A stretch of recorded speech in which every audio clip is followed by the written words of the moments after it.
পশ্চিম মেদিনীপুরের দাসপুরে ডাইনি সন্দেহে ৩ মহিলাকে খুনের ঘটনায় ৭ জনকে ফাঁসির সাজা দিয়েছে আদালত। প্রায় ৪ বছর আগে সেই দিনে ঠিক কি ঘটেছিল? আমরা এই মুহূর্তে রয়েছি দুবরাজপুর গ্রামে, বাঁশবাগানের সামনে রয়েছি। এখানেই কিন্তু ৩ জন মহিলার বিচার হয়েছিল এবং তারপর এখানে মারধর করতে করতে তাদেরকে কাঁসাইয়ের চরে নিয়ে যাওয়া হয়েছিল।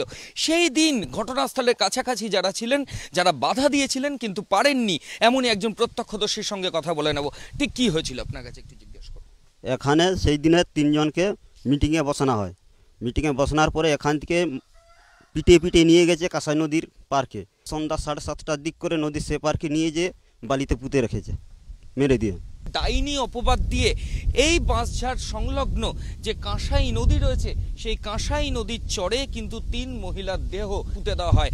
পরবর্তী ক্ষেত্রে পুলিশ আধিকারিকরা এখান থেকে দেহ উদ্ধার করেন এবং অভিযুক্তদের নিয়ে এসে গোটা ঘটনার পুনর্নির্মাণ করা হয়। কোথায় মেরেছিল, কোন জায়গায়? ওই যে উপসে দেখা ব্যথা মনে হয় ওইখানে মেরেছিল অনেকে মিলে। হ্যাঁ, 2 গ্রামের লিয়ে।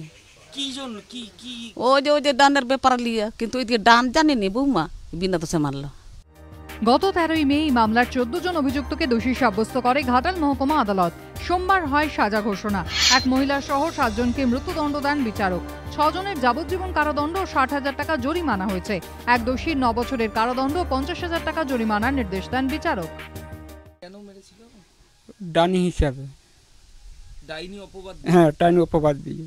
যারা এই ঘটনা ঘটিয়েছে তাদের ফাঁসির নির্দেশ দিয়েছে, তাদের ফাঁসি হবে। হ্যাঁ, আমার খুশি, যেহেতু আমার স্ত্রী আমার শাশুড়িকে দিদিকে মেরেছে, আমার অতি খুশি। আমার সাজা ঘোষণা হয়ে গেলেও এখনো এক অভিযুক্তকে ধরতে পারেনি পুলিশ।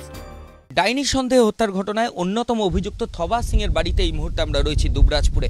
ঘটনার পর থেকে পলাতক এই থবা সিং বাড়ি পরিত্যক্ত অবস্থায় রয়েছে। পুলিশ আধিকারিকরা বাড়িতে তল্লাশি অভিযান চালিয়েছিলেন, কিন্তু এই অভিযুক্তের কোনো খোঁজ তারা পায়নি।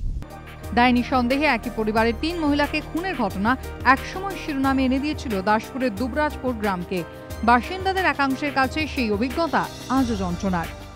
এটা কুসংস্কার, আমাদের উপরে শত্রুতা ছিল। ওই থবা সিং আমাদের উপরে শত্রুতা ছিল। ডাইনি প্রথাকে আমরা একদমই বিশ্বাস করি না। ঘটনা খুবই নিন্দনীয়জনক। এটা আমাদের গ্রামের একটা অপমান। দাসপুরের এই ঘটনার পর কয়েক বছর কেটে গেলেও এখনো থামেনি মধ্যযুগীয় বর্বরতা। তালিকায় সর্বশেষ সংযোজন দেবরা, সেই অন্ধবিশ্বাস, সেই নৃশংসতা, যার বলি নিরীহ প্রাণ। ময়ূখ ঠাকুর চক্রবর্তী ও সোমনাথ দাসের রিপোর্ট, এবিপি আনন্দ।